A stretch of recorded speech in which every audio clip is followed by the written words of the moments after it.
Taking a pause, Susan found herself standing before imposing iron gates, their height dwarfing her. She let out a weary sigh, realizing this was her final hope, the last address on her list. The thought of rejection filled her with dread, leaving her heart heavy in her chest. She was on the edge of her resilience, fatigue and desperation washing over her like a relentless tide. Securing a job was becoming a matter of survival for her. The clock was ticking, and if she didn't find employment soon, her only option would be to resort to borrowing money. The mere thought of it made her stomach churn, but even then, she struggled to think of anyone who could lend her the financial support she needed. Her mind was a blank canvas, devoid of any names or faces that could potentially offer help in this trying time. Summoning her remaining courage, Susan reached out to press the doorbell button, simultaneously pulling up her hoodie in an attempt to shield herself from the world. To her surprise, the gates began to creak open, initiating movement without a single word exchanged or question asked about her intent.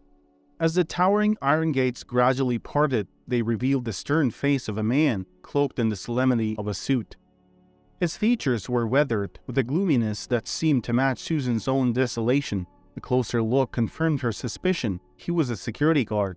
His presence, though initially startling, was part of the intimidating exterior of this final address on her list.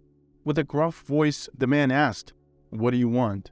Summoning a small, nervous smile, Susan replied, "I'm here regarding the job advertisement for the housemaid position. Is this the correct address?" Without saying anything, the man turned away, muttering something into his walkie-talkie. After a moment, he swiveled back towards her, his stern features softening slightly. "Please, come in. I'll lead the way," he said, gesturing towards the open gates. Stepping past the threshold, Susan found herself in a vast and elegant yard. She could sense the grandeur surrounding her, but out of respect, she refrained from openly admiring the decor. Instead, she kept her head low, her gaze fixed on the ground. Once the gates had rumbled shut, the man started walking, and Susan trailed behind him, maintaining a respectful distance. Despite the opulence around her, Susan's anxiety kept her focused on the task at hand, securing the job. "Mr. Baker, the young lady's here for the housemaid position," the security guard announced, indicating Susan. The house owner, a man with a crown of gray hair, glanced up from his pile of papers. "Thanks, Brian." With a nod, the guard left the room, leaving Susan alone with Mr. Baker. Slowly, she removed her hood, revealing her face fully to the house owner. His relatively youthful appearance sparked a pang of disappointment within her. He wasn't very old, so it was likely she would face rejection here as well. Her belief was based on her experience. Younger homeowners typically favored more mature housemates, which could explain her previous rejections. As Mr. Baker's eyebrows arched in surprise, Susan sighed, a sound laced with deep-rooted despair. "I apologize for my surprise," Mr. Baker began. "But are you certain you want to work as a housemaid? You don't strike me as someone who fits this role. Pretty girls like you are usually seen in high heels strutting down catwalks, not scrubbing floors."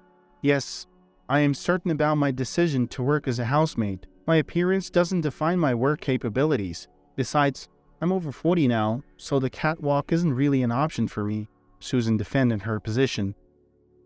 Andrew contemplated her words, his fingers drumming rhythmically on the table before finally responding. "Well, all right, please take a seat." With cautious grace, Susan lowered herself into the offered chair. Andrew scrutinized her, a thoughtful look in his eyes.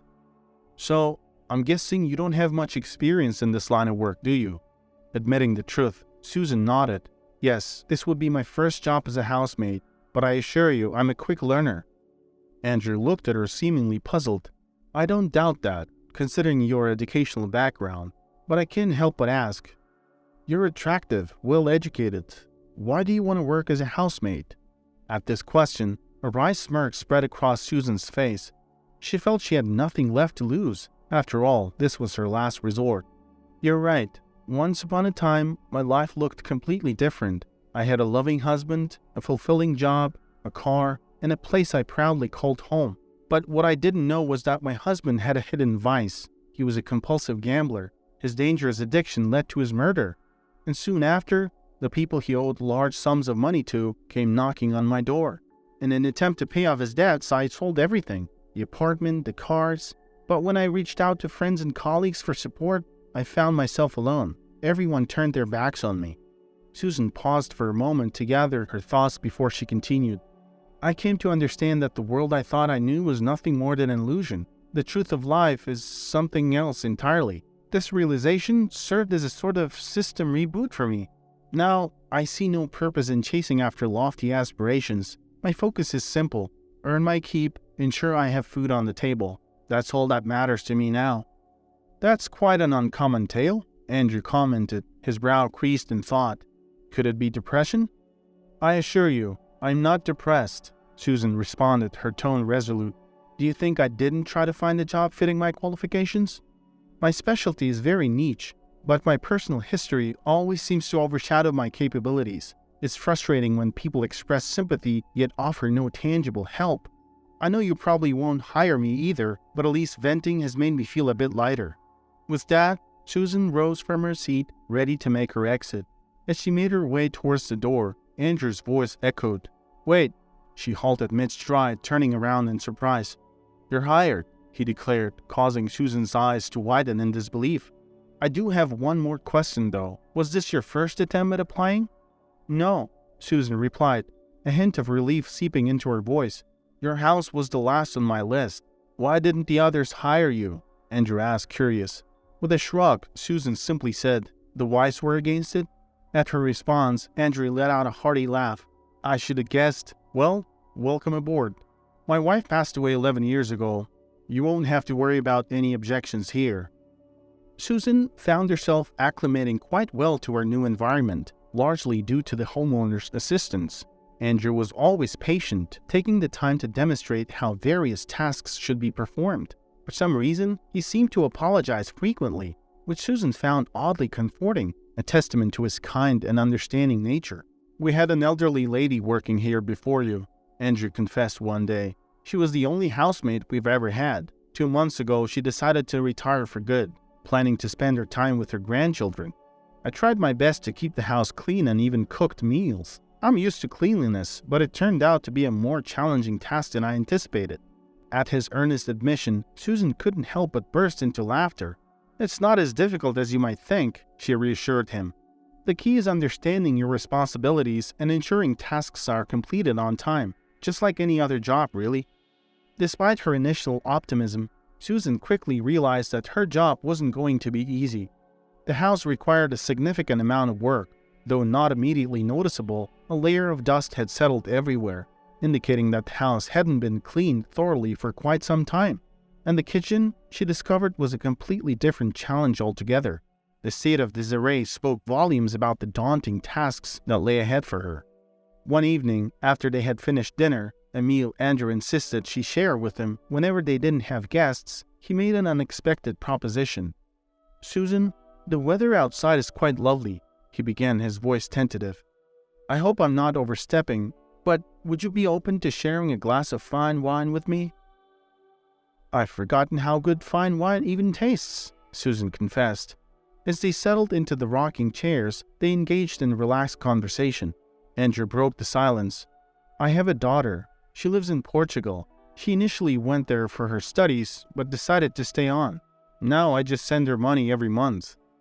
As he shared this, Andrew covered his face with his palms, letting out a deep, sorrowful sigh. The serene atmosphere was momentarily tinged with a sense of melancholy. Recently, I've been acting more like an automated teller than a father, Andrew admitted, his voice filled with regret. We've lost her connection. She only calls when she needs more money, and I only call her to confirm that she's received it. Intrigued, Susan asked, does she ever visit you? In the past 4 years, she's only been here twice, Andrew confessed. Have you tried inviting her over? Susan suggested. No strings attached, just ask her to come home and spend some time with you. Andrew looked at her, contemplating. Do you think it would make a difference? Honestly, you never know until you try, Susan replied encouragingly.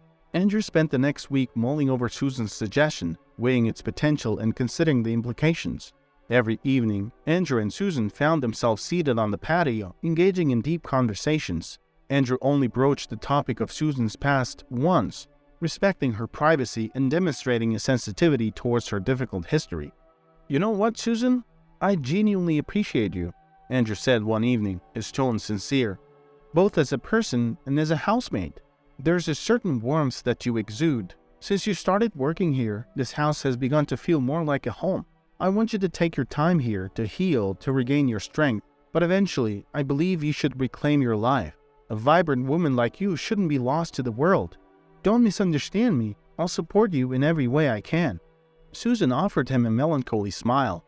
"I don't even know what to say, Mr. Baker. The thought of returning to a normal life isn't something I'm ready to consider just yet." No, take your time," he hastened to reassure her.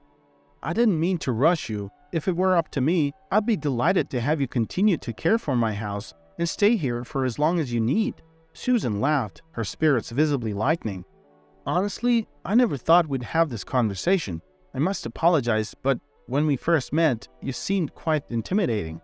Andrew responded with a chuckle. "Well, as they say, never judge a book by its cover." In that moment, Andrew's gaze lingered on Susan a bit longer than usual, causing her to blush. Realizing his unintentional effect, he quickly diverted the conversation. "I completely forgot to mention that I followed your advice. My daughter is arriving tomorrow. Can you believe it? Although she took some time to respond, she called back within 10 minutes and confirmed that she'll come. And here's the surprise. She's bringing a friend along. I'm guessing it's her boyfriend or maybe even her fiancé." "That's wonderful news. We should prepare something special to welcome them," Susan suggested, her face lighting up with enthusiasm. Seeing her excitement, Andrew couldn't help but chuckle. "All right, Susan, I don't want to keep you up too late tonight. I can see how your eyes lit up at the idea of preparations, and you've completely forgotten about our conversation. You should go ahead and get some rest." Sandra arrived in grand style, making quite the entrance. She swept into the house, suitcases bursting with stylish clothes and extravagant dresses. Dressed in the latest couture, she was adorned with an array of sparkling jewelry, a walking testament to a life of luxury. When Susan heard the commotion from the kitchen, she knew the guests had arrived. Rather than rushing out to greet them, she focused her energy on setting the table meticulously, determined to prepare a delicious meal for Andrew's daughter. Though she hadn't met her yet, Susan held a deep respect for Andrew, and this respect extended to his family due to the kind and considerate way he had treated her. Half an hour later, all the guests were settled comfortably in the grand dining room. The room was filled with the comforting aroma of a home-cooked meal and the sound of gentle conversation. The table was beautifully set, the gleaming cutlery arranged with precision beside the fine china plates. With a sense of purpose and a warm smile, Susan moved effortlessly around the table. She carried a large bowl filled to the brim with spaghetti entwined around juicy homemade meatballs. As she served each guest, her movements were a seamless dance of hospitality. Andrew took his first bite and was instantly taken aback by the incredible flavor. He was no stranger to good food, but the meal Susan had prepared was truly exceptional. It was a beautiful blend of flavors, perfectly seasoned and expertly cooked. He could hardly contain his delight as he savored every bite, each one a testament to Susan's culinary prowess. Sandra, however, was a different story. Despite the delectable flavors of the meal, she made no overt show of appreciation. She maintained a neutral expression, her face revealing little of what she thought about the food. Her demeanor was controlled, offering no clue to the others about her feelings towards the meal. Sandra, much like her father, was a person of substantial presence. Her physical stature was striking, and she carried herself with a certain confidence that was reminiscent of Andrew. Moreover, there were many traits she shared with her father, from the way she held herself to certain mannerisms and expressions. It was clear that despite the distance between them, father and daughter shared a strong familial resemblance. The man accompanying Sandra presented a stark contrast to her youthful exuberance. He had a pointed nose and a demeanor that suggested a certain world-weariness. His features and aura hinted at an age difference of at least 15 years between him and Sandra. His eyes held a maturity and experience that stood out next to Sandra's youthful energy. Andrew's gaze rested on the man, his expression revealing a hint of surprise and puzzlement. The age difference and his daughter's choice of companion seemed to take him aback. Regardless, he made an effort to mask his astonishment and welcomed the man with a polite, albeit slightly strained smile. "So, Stefan, what line of work are you in?" Andrew inquired, addressing Sandra's companion directly. Caught off guard by her father's straightforward question, Sandra intervened. "Dad, Perhaps you could first ask him about the flight or his impressions of our country? Why the rush to know about his profession?" Her tone hinted at her discomfort with the directness of Andrew's query, indicating a desire for a more gradual and less intrusive line of questioning. Stefan took a moment to finish chewing his food, allowing a calm smile to grace his face. "That's all right, my dear. Let me answer your father," he said, his tone composed. Taking a sip of wine to gather his thoughts, Stefan paused briefly before speaking, his voice measured and confident. He chose his words carefully, mindful of the importance of the moment. "I work as a talent manager," Stefan began, his voice steady. "My job revolves around collaborating with models, actors, singers, and various other creative individuals. Essentially, I specialize in connecting the right people together, leveraging my network to foster opportunities and collaborations." Andrew listened attentively, his response limited to a nod of acknowledgement. His silence indicated that he was absorbing the information, though his thoughts remained concealed. "So, how did the two of you meet?" Andrew inquired, his curiosity piqued. Sandra and Stefan exchanged a brief glance, their hesitation evident. Sensing their discomfort, Sandra swiftly interjected. "We actually met at an art exhibition, Dad." Andrew picked up on the subtle cues, realizing that discussing the details of their relationship was making them uneasy. Understanding their unspoken boundaries, he decided to shift the conversation to a different topic, respecting their privacy. As Susan quietly attended to her duties, moving gracefully around the dining room and clearing empty plates, she couldn't help but sense Stefan's lingering gaze upon her. The intensity of his gaze didn't go unnoticed, and Sandra, too, began to notice the subtle glances exchanged between Stefan and Susan. After Susan excused herself from the dining room and retreated to the kitchen, Sandra seized the opportunity to address the situation. Sandra's curiosity got the best of her, and she directed her question to her father. "Dad, who is that lady? Is she your new servant?" Andrew shook his head gently. "No, Sandra, she's not a servant. Susan is more like an assistant who helps me with household chores and manages the day-to-day tasks." Just as Susan re-entered the room carrying a delectable dessert, Andrew took the opportunity to introduce her to the guests. His voice carried a touch of pride as he said, "Everyone, I'd like you to meet Susan. She possesses both skillful fingers and a bright mind, making her an invaluable member of our household." Andrew beamed at Susan, expressing his appreciation for her presence. Sandra's smirk widened as she continued to make her pointed remarks. "If she's truly so skillful and bright, why is she serving tables instead of being at home with her husband and family? Or perhaps she's attempting to become a part of our family?" Her words dripped with condescension and skepticism. Andrew, maintaining his composure, calmly wiped his mouth with a napkin and took a deliberate moment to finish chewing. It was evident that he was making conscious effort to restrain himself from responding harshly to Sandra's comments. With a composed tone, he finally spoke, directing his words to his daughter. "Sandra, it's important to show some manners and respect for others." His voice carried a quiet authority, and he chose not to single out anyone in particular. Feeling the tension escalate, Susan instinctively retreated to the safety of the kitchen, seeking solace in the familiarity of her tasks. From a distance, she observed the dissatisfied expression on Sandra's face as she glared at her boyfriend. Sandra addressed him sharply. "And you? What are you drooling at?" In response, the guy mumbled something inaudible, his discomfort apparent.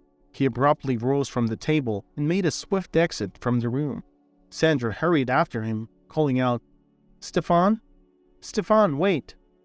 Their voices drifted into the distance as they engaged in a heated argument. Minutes later, the intensity of their voices subsided, replaced by a quieted tone.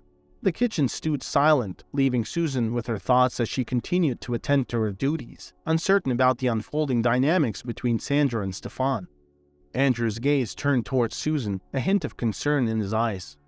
"I apologize for her behavior. I don't know what's come over her. She wasn't like this before." Susan responded, her voice carrying understanding. "Well, when a woman is feeling jealous, it can bring out emotions and reactions that may seem out of character. I can understand it." Andrew's brow furrowed with confusion. "Jealous? Do you think she's jealous of Stefan?" Susan nodded gently. "It seems evident to me that she has developed feelings for him and perhaps cares more deeply than he does." Andrew sighed, contemplating the complexity of the situation. After clearing the table, doing the dishes, and completing her tasks, Susan took a moment for herself. She prepared a hot cup of tea and ventured out to the peaceful solitude of the patio. Susan recognized that with Sandra's presence, her opportunities for meaningful conversation with Andrew would be limited. Rather than dwelling on it, she chose to embrace the moment of solitude and find solace in the serene surroundings. As Susan prepared to leave the patio, cup in hand and blanket draped over her arm, she hesitated upon hearing her name being mentioned in the conversation between Andrew and Sandra. "Dad, get rid of her immediately." Susan's heart sank as she overheard Sandra's demanding and harsh words. She could sense the tension in the air and the gravity of the situation unfolding inside the study. Andrew's voice, tinged with confusion and concern, responded, "Sandra, sweetheart, what are you talking about? Why do you want me to fire her?" Sandra's tone grew more insistent, laced with frustration. "I said fire her now. I don't want her around here anymore." Susan's grip tightened on her cup, her mind racing with a mix of emotions.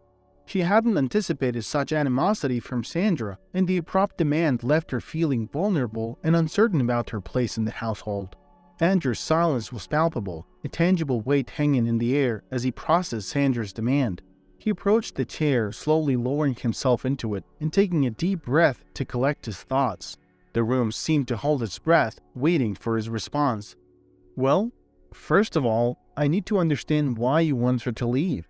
And secondly, since when are you telling me what to do?" His words carried a sense of authority, a gentle reminder that he was the one who held the final say in matters concerning the household.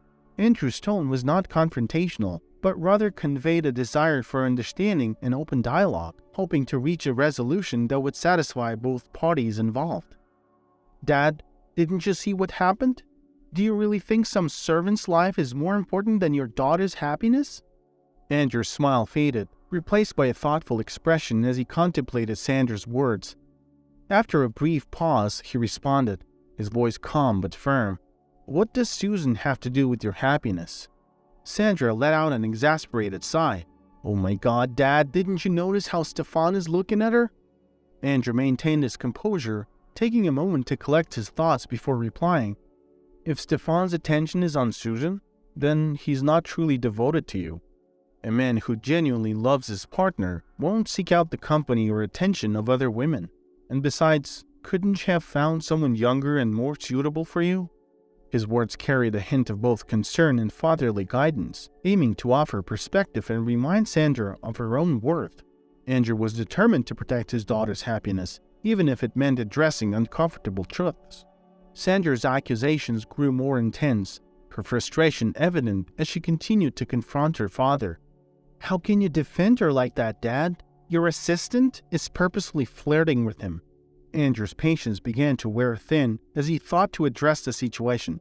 "All right, enough with the servant label, Sandra."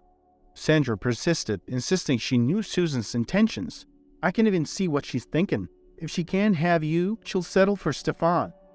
Andrew's voice held a tone of exasperation as he responded, "Sandra, stop this nonsense. It's baseless." Sandra, undeterred, pressed her demand once again. "So, are you going to fire her or not?" Andrew's reply was resolute. "No, I'm not going to fire her. If Stefan can't remain faithful, then perhaps you need to reflect on whether you truly want someone like that." Sandra's tone softened, revealing her underlying motives. "Dad, you don't understand. Stefan is not just someone I love. He's helping me achieve what I want in Portugal. I don't want to come back to this country. I'm sick of it." Andrew's wariness was evident in his response. "Sandra, that's enough. It's time for you to go to bed before this escalates into a full-blown argument. We can discuss this further when emotions have settled." Susan's senses heightened as she heard the door slam shut, sending a chill down her spine. A wave of caution washed over her, reminding her of the need to tread carefully around Sandra. As she made her way towards her room, she unexpectedly came to face with Sandra, who greeted her with a wide smile. "Susan, could you please get me a drink? A cup of hot tea would be perfect. I always enjoy a cup of tea before bed," Sandra requested. Susan hesitated for a moment, her eyes flickering towards the door of her own bedroom. She nodded in acquiescence, responding, "Certainly, I'll have it ready for you in 10 minutes. True to her word, Susan prepared a cup of tea for Sandra and then retreated to her own bedroom. However, upon returning, Susan experienced a moment of uncertainty. She typically kept her door closed at all times. But now, in that moment, she couldn't recall if she had left it open or if it had been open before. Glancing around the room, Susan found everything in its rightful place, yet a lingering unease remained. Recognizing the peculiarity of the day, she shrugged off her concerns and settled into bed, ready to let the strange events of the day fade away in the embrace of sleep. Susan harbored no anger towards Sandra, recognizing her youthful nature and understanding the complexities of relationships. However, Susan's empathy extended beyond mere understanding. It stemmed from her own personal experiences. As an attractive woman, Susan had often faced challenges due to her external appearance. While others might have envied her, for Susan, it had been a source of insecurity. During her youth, Susan had encountered situations where people were more interested in her physical beauty than in her ideas and thoughts. This constant objectification had caused her frustration and hurt, as she longed for deeper connections and genuine understanding. She recognized that Sandra's actions and judgments were not solely rooted in malice, but were rather influenced by her own insecurities and experiences.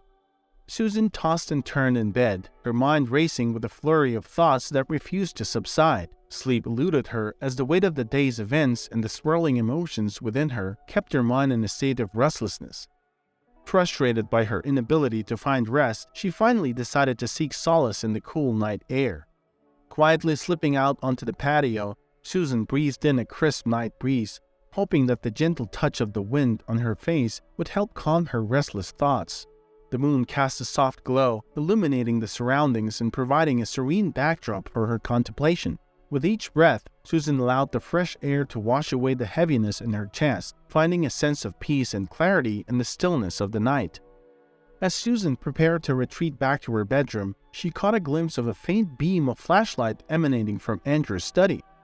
She questioned the need for a flashlight instead of simply switching on the lights. Aware that Andrew himself was not the one using it, Susan's instincts urged her to investigate further. With cautious steps, she made her way back inside the house, navigating the dark hallway with a sense of intrigue mingled with caution. The hallway remained dimly lit, providing enough cover for Susan to observe without being noticed. In the shadows, a figure materialized, moving stealthily from the study towards the room where Stefan and Sandra were staying. A shiver ran down Susan's spine as she realized something was amiss.